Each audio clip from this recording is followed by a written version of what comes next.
Researchers confirmed today that Hockey Hall of Famer Bobby Hull had CTE when he died 2 years ago. Boston University's CTE Center found that Hull had stage 2 of the degenerative brain disease when he died at the age of 84.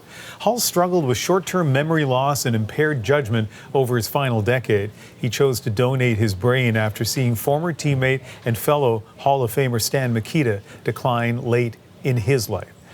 For more on this, we're joined by Dr. Anne McKee. Dr. McKee is a neurologist and director of the Boston University CTE Center, and she is in Boston. Thank you very much for joining us. Researchers in your lab found that Bobby Hull had stage 2 CTE when he died in 2023. What does that mean?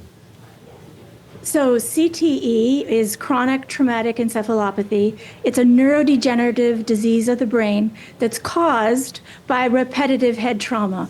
And importantly, that includes concussions, but many, many more hits to the head are what we call non-concussive injuries, or injuries that no one has any symptoms from. And long-term exposure to these hits to the head, like experienced by hockey players, leads to CTE in some individuals. Yeah, that's really important and really interesting because, you know, for somebody my age who's a hockey fan, I know Bobby Hull. I can picture the way he played. He was called the Golden Jet. He skated so fast. He was a goal scorer. He was not a fighter. And so does it surprise you at all that a player like that would have CTE? Well, we've found that players in all positions in hockey can get CTE, and although enforcers are at a particular risk because they get extra hits to the head, and that certainly just makes, the more hits, the more susceptible. But all players playing ice hockey, unfortunately, are at risk. And talk about that risk. Is there a way to quantify the risk that they face? Yes, we've just published a study that showed for every year of hockey played, your risk for developing CTE increases by about 34%. So that's a pretty substantial increase in risk for CTE the longer you play. And Bobby Hull played a very long time. I don't know if you watch a lot of hockey, but a lot of people in Canada watched a game last Saturday between Canada and the United States in the Four Nations tournament, and it began with 3 fights in the first 9 seconds. It energized the crowd. A lot of people were really excited. As a neurologist who studies CTE, what's your view of how that game began? Well, anytime you have interpersonal violence, anytime you're hit in the head, be it from another person or during the play of a game, it's bad for you. It's common sense. It's bad to get hit in the head. And we've seen that in many, many contact sport athletes and many ice hockey players. And so this should be a warning to people to reduce head hits as much as possible.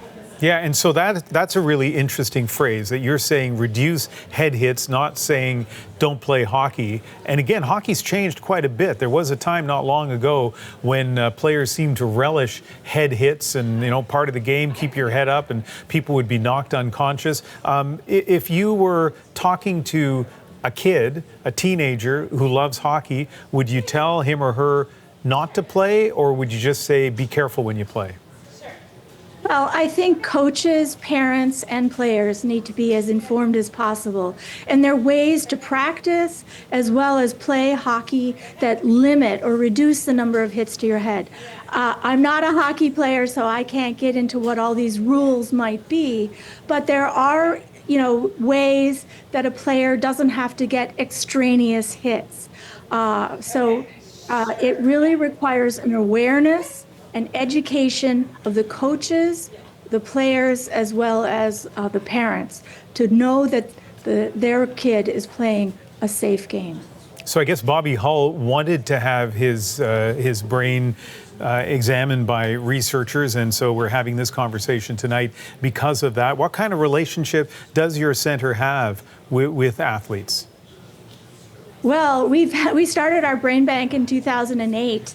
And we have over 1,600 brains in the bank at this point, and almost all of them come from athletes or families of athletes who call the center and want to have their brain donated and analyzed. It's a service that we provide in order to give the family closure, but also this is the fastest way to accelerate science on CTE. And what we need to do now is be able to detect CTE in living players so that we can support them if they have this disease. And most importantly, if we have a way to detect CTE in living players, we can start to use different therapies to try to cure CTE. So that it really depends on being able to diagnose the disease during life. Dr. McKee, it's important work, and thank you very much for speaking with us tonight. Thank you for having me.